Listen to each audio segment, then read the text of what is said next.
Selama ini, mungkin banyak di antara kita yang beranggapan bahwa setiap manusia akan mendapatkan syafaat di hari kiamat tanpa terkecuali. Namun, apakah benar demikian? Dalam agama Islam terdapat penjelasan yang jelas tentang golongan-golongan yang tidak akan menerima syafaat bahkan dari Rasulullah sendiri. Mari kita simak bersama, dalam narasi ini, 10 golongan yang tidak akan mendapatkan syafaat di hari kiamat.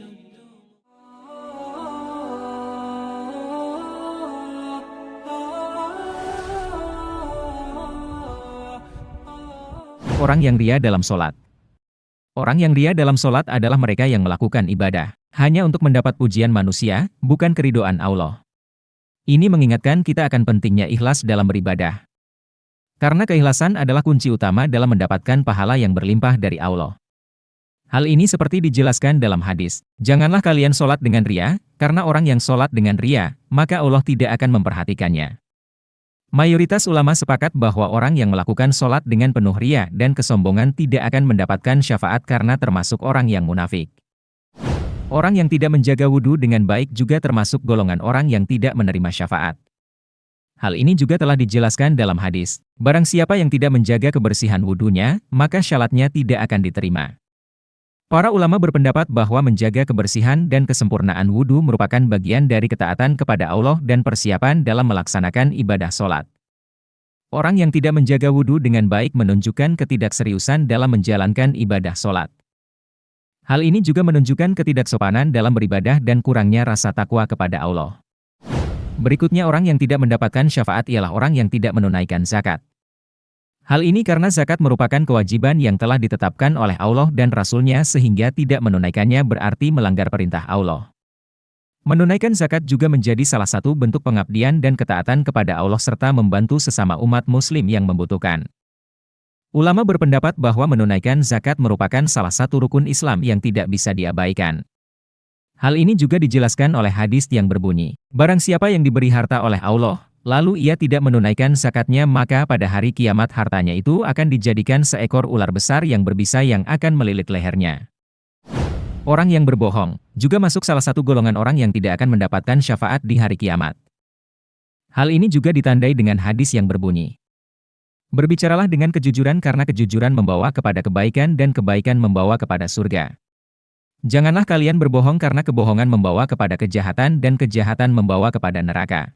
Berbohong adalah tindakan yang sangat tercela dan dapat merusak hubungan antara manusia serta hubungan manusia dengan Sang Pencipta. Orang yang kikir dan pelit juga merupakan bagian dari orang yang tidak mendapatkan syafaat di hari kiamat kelak. Sifat kikir dan pelit juga bertentangan dengan ajaran agama manapun yang menekankan pentingnya berbagi dan bersedekah.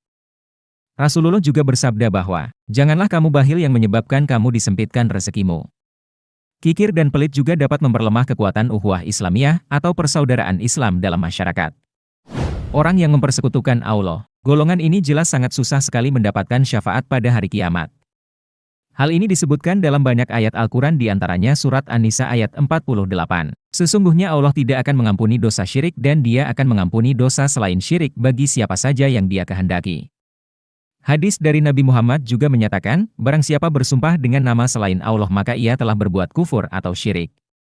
Ulama menegaskan bahwa mempersekutukan Allah adalah dosa besar yang sangat berbahaya dan harus dihindari oleh setiap muslim. Orang yang tidak menghormati kedua orang tuanya, juga masuk orang yang tidak akan menerima syafaat Nabi Muhammad. Dalam hadis menyebutkan bahwa tidak akan masuk surga anak yang durhaka kepada kedua orang tuanya. Sebagaimana dijelaskan juga di ayat Al-Quran surat Al-Isra ayat 23. Allah berfirman, Tuhanmu telah memerintahkan agar kamu jangan menyembah selain Dia dan hendaklah berbuat baik kepada ibu bapakmu. Jika salah seorang di antara keduanya atau kedua-duanya sampai berusia lanjut dalam pemeliharaanmu, maka sekali-kali janganlah engkau mengatakan kepada keduanya perkataan, dan janganlah engkau membentak keduanya. Seseorang yang tidak menghormati kedua orang tuanya dianggap melanggar perintah Allah sehingga ia tidak layak untuk memperoleh syafaat di hari kiamat. Pemimpin yang tidak adil, juga masuk orang yang tidak akan mendapat syafaat di hari kiamat.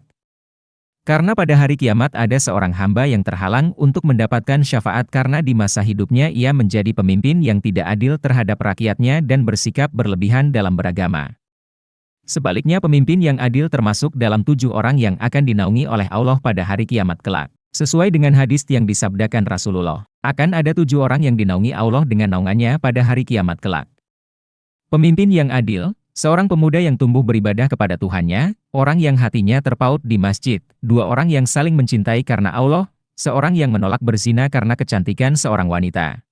Seseorang yang bersedekah secara sembunyi-sembunyi, dan orang yang berzikir kepada Allah dalam kesunyian. Orang yang meremehkan dosa kecil dan tidak segera bertaubat, juga masuk ke golongan orang yang tidak akan mendapatkan syafaat di hari kiamat. Janganlah kamu meremehkan dosa kecil. Sesungguhnya dosa-dosa kecil itu jika ditumpuk akan menjadi besar dan janganlah kamu lupa terhadap nikmat Allah. Dan terakhir orang yang tidak memenuhi hak Allah dan hak sesama manusia juga tidak mendapatkan syafaat di hari akhir. Sebagaimana dalam hadis disebutkan, barang siapa memelihara hubungan silaturahmi, niscaya Allah akan memperpanjang umurnya. Barang siapa melakukan kebaikan, niscaya Allah akan membalasnya dengan kebaikan yang lebih baik lagi. Barang siapa memutuskan silaturahmi, niscaya Allah akan memutuskan dengannya pada hari kiamat. Dari pembahasan ini, kita dapat menyimpulkan bahwa tidak semua manusia akan mendapatkan syafaat di hari kiamat. Namun, Allah Maha Pengampun dan Maha Penyayang. Selama sisa hidup kita, masih ada kesempatan untuk memperbaiki diri dan memperbaiki segala kesalahan kita. Mari kita berupaya untuk menjauhi perilaku-perilaku yang dapat menghalangi kita dari mendapatkan syafaat di hadapan Allah Subhanahu wa Ta'ala. Rasulullah bersabda, setiap nabi mempunyai doa yang mustajab, maka setiap nabi doanya dikabulkan segera. Sedangkan saya menyimpan doaku untuk memberikan syafaat kepada umatku di hari kiamat. Syafaat itu insya Allah diperoleh umatku yang meninggal tidak menyekutukan Allah dengan sesuatu apapun. Semoga kita senantiasa meraih perlindungan dari Allah dan mengikuti jejak Rasulullah yang memberikan pengharapan akan syafaat di hari kiamat. Mari kita jaga keimanan kita dengan tidak menyekutukan Allah dalam bentuk apapun. Kita percaya bahwa doa Rasulullah untuk umatnya akan menjadi penawar di akhirat nanti. Teruslah berbuat baik dan berpegang teguh pada tuntunannya. Selamat beraktivitas dengan penuh keimanan dan harapan. Sesungguhnya kebenaran hanya milik Allah Subhanahu wa Ta'ala. Wassalamualaikum warahmatullahi wabarakatuh.